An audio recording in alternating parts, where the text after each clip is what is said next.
చాలు కెరియర్ అమాంతం మారిపోతుంది అనే విషయాన్ని ఇప్పటికే ఎంతో మంది నటీనటులు నిరూపించారు. ఒకరి తర్వాత ఒకరు తమ జీవితంలో అనూహ్యంగా వచ్చే పాత్రలతో తమ కెరియర్ ని మార్చుకుని అందరినీ ఆశ్చర్యపరుస్తూ ఉన్నారు.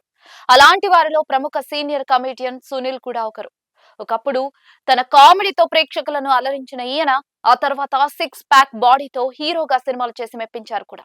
అలాంటి ఈయన ఈ మధ్య కాలంలో విలన్ గా పలు పాత్రలు పోషిస్తూ ఊహించని ఇమేజ్ దక్కించుకుంటూ ఉన్నారు.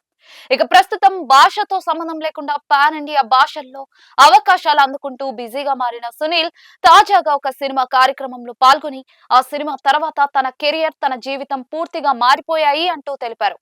మరి అసలు విషయం ఏమిటో ఇప్పుడు చూద్దాం. విషయంలోకి వెళ్తే ప్రస్తుతం సునీల్ కీలక పాత్ర పోషిస్తున్న చిత్రం కాటాలాన్. పాల్ జార్జ్ రచన దర్శకత్వంలో రాబోతున్న మలయాళ యాక్షన్ థ్రిల్లర్ మూవీ ఇది. క్యూబ్స్ ఎంటర్టైన్మెంట్ బ్యానర్ పై షరీఫ్ మహ్మద్ నిర్మించిన ఈ చిత్రంలో యాంటోనీ వర్గీస్, జగదీష్, కబీర్ దుహాన్ సింగ్, సునీల్, దుషారా విజయన్ తదితరులు కీలక పాత్రలు పోషించారు.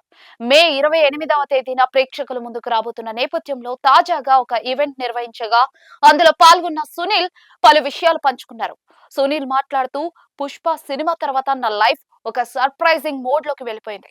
అన్ని భాషల నుంచి నాకు అవకాశాలు వస్తూ ఉన్నాయి. ముఖ్యంగా ఏ భాష నుంచి ఎప్పుడు ఎవరి సినిమా వస్తుందో కూడా నాకు తెలియడం లేదు. ఎలాంటి క్యారెక్టర్ వస్తుందో కూడా నాకు తెలియదు. జైలర్ సినిమా చూశాక కేరళ సెట్ కు వెళ్తే తమిళ్లో సీన్ పేపర్ ఇచ్చేస్తూ ఉన్నారు. అలా అన్ని భాషల నుండి నాకు అవకాశాలు వస్తూ ఉన్నాయి. ముఖ్యంగా ఈ కాటాలాన్ సినిమాలో నా పాత్ర పేరు మారి. కథలో చాలా కీలకంగా ఉంటుంది. ఎంతో సంతృప్తిని ఇచ్చిన పాత్ర ఇది. ఇప్పటి వరకు ఇలాంటి వెరైటీ పాత్రను నేను ఎప్పుడు చేయలేదు. ముఖ్యంగా ఈ కథ విన్నప్పుడు నేను ఎంతో సర్ప్రైజ్ అయ్యాను. పైగా ఇందులో ఒక పాట కూడా చేశాను. కాటాలాన్ జర్నీ నాకు ఎంతో ప్రత్యేకం అంటూ సునీల్ తెలిపారు.